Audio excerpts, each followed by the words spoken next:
What's going on, everybody? This your man C Dougie back with that content. I've told you I was coming with it. I made it back to Texas safely. Appreciate everybody that prayed for my pops for safe travels for me and them to come back. But we're gonna jump into this content. Today, we're talking about NBA trade deadline. Possible prospects or players that are on the trading block, players that have asked for trades, teams that need to make trades to take the crown the East or the West.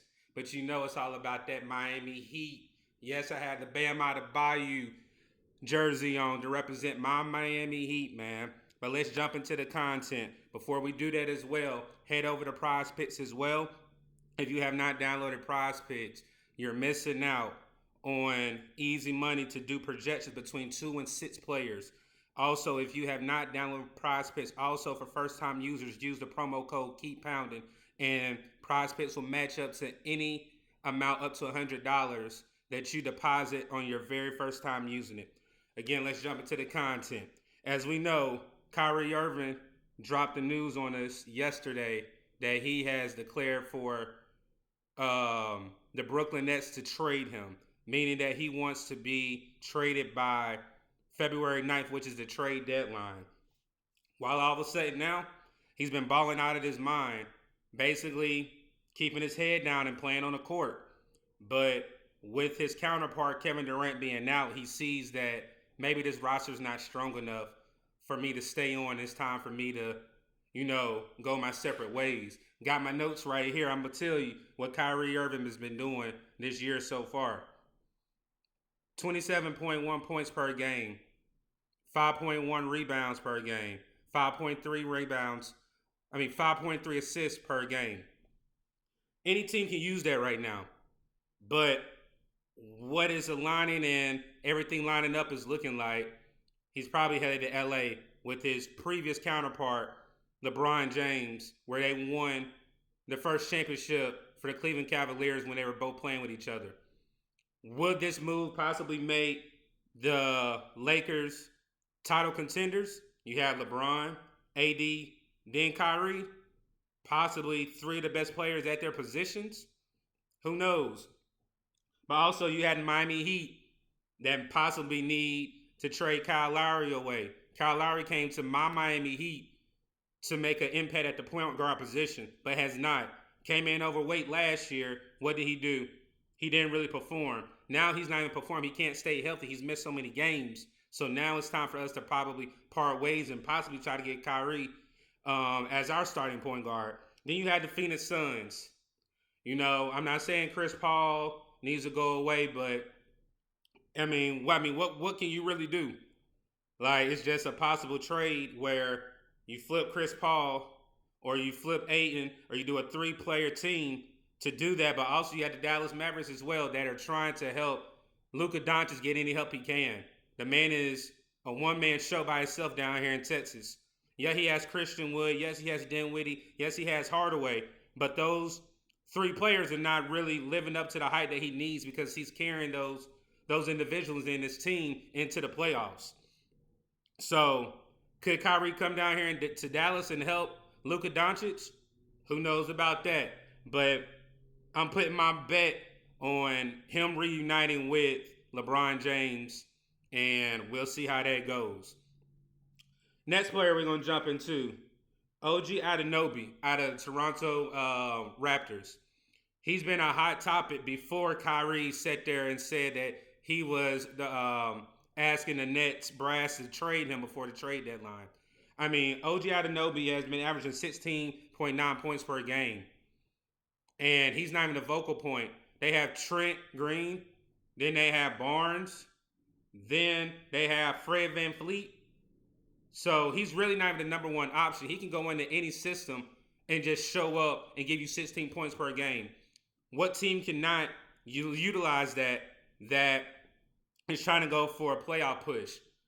And while we're talking about playoff push, let's go ahead and jump into the standings where right now in the Eastern Conference, you have Boston number 1. Number 2 is the Milwaukee Bucks. Number 3 is the Philadelphia 76ers. Number 4 is the Brooklyn Nets. Number 5 is the Cleveland Cavaliers. My Miami Heat at number 6. The Knicks at 7. The Hawks at 8. Washington at 9, and Chicago at 10. Somebody can use OG's talents to have them take the crown on the East. But let's look at the West. The West has Denver number 1, Memphis at number 2. Number 3 is Sacramento. Number 4 is Dallas. Number 5 is the Clippers. Number 6 is Minnesota. Number 7 is Phoenix. Number 8 is Utah. Number 9 is Golden State. And number 10 is the New Orleans Pelicans. So when we really look at it, anybody can use this man's talents to let them leapfrog in whatever conference that he goes to. Because really the crown on both sides is up for grabs because nobody has really taken a leap or taken control of their conference. So you're going to see a lot of teams sitting out here trying to possibly make veteran trades during the deadline so they can take first place or take control of their particular conference. Also, like I said, Fred VanVleet, his current teammate, is also possibly looking at a trade partner. The LA Clippers have been assigned or have been attached to a possible trade with the Toronto Raptors. But the thing with Fred VanVleet is he's an unrestricted free agent, meaning that he can sign with whoever he wants to sign. So Toronto may not get what they want in return because he already told them that he's not trying to take what offer they try to give him right now. But there is a team in the Eastern Conference, the Orlando Magic, that are already looking to give him the max, and there's rumors that they want him to be their starting point guard going into next year. Then let's go into a particular team that has youth and veterans, but they're trying to move their veterans now so they can set themselves up for the next year's draft, and that's the Utah Jazz. The Utah Jazz had Jordan Clarkson, Malik Beasley, Mike Conley, and Kelly Olynyk. If people do not know, their basketball operations person is Danny Ainge. I know that name sounds familiar with the Boston Celtics. We know what he did to get pieces for that team, trading and accumulating picks over the years for that organization before he was let go. So what he's trying to do with Utah is do the same thing, build from the youth core and bring in veterans. But now he wants more draft picks because he wasn't able to do what he was able to do in Boston recently when he was with that organization. Another player that has not played since May of last year that could possibly be traded is Jay Crowder. Jay Crowder has already visited a particular team that, with this addition, could win another championship, and that's the Milwaukee Bucks. He's already went out to Milwaukee, visit with the players, visit with the president, visit with the GM, but he has not, been traded. He's asked the Suns since day one to trade him away. But let's just see what Jay Crowder has done. Look what he brought to my Miami Heat when we lost in the finals. He was a very vocal point to success with three-point shooting, and he was a 3-and-D guy for us. Then look what he did when he was at the Phoenix Suns when they made their run. He was another 3-and-D guy. He's not a regular season guy. You're looking for him to be a veteran in that locker room and show up during playoff season, meaning hitting threes whenever they need to count, and also playing D on bids anywhere from 3 to 5. And I think Jay Crowder would take Milwaukee to the next step if they do trade for him during the trade deadline or before. Bonjic Bojakovic from the Detroit Pistons. The Lakers, before Kyrie again, were looking for outside shooting. This man averages 21.4 points per game. He's known for his three-point specialist. And that's what the Lakers have been failing with outside of LeBron, Looney Walker, and whoever else is on that team. They've really been failing from outside perimeter shooting and outside scoring. So could the Lakers really be a true buyer during the trade deadline, making a big splash, getting Kyrie Irving and getting, Bogdanovic coming from Detroit? But with that, Detroit's going to ask for a lot, and I don't think the Lakers can do that. But another team that needs three-point shooting can definitely utilize his toolbox of hitting threes and averaging 20 points a game. But last but not least, it's John Collins. John Collins plays for the Atlanta Hawks. It's already been rumors that he's already connected to one of their division rivals, my Miami Heat. Somebody that we definitely need behind Bam Adebayo. We have no big man help. We have no bench help. I'm praying that regardless of what John Collins has done in Atlanta, that we make that trade because we need a big man, a stretch four, a stretch five that can step out of the paint and actually knock down threes, hit a mid-range jump shot.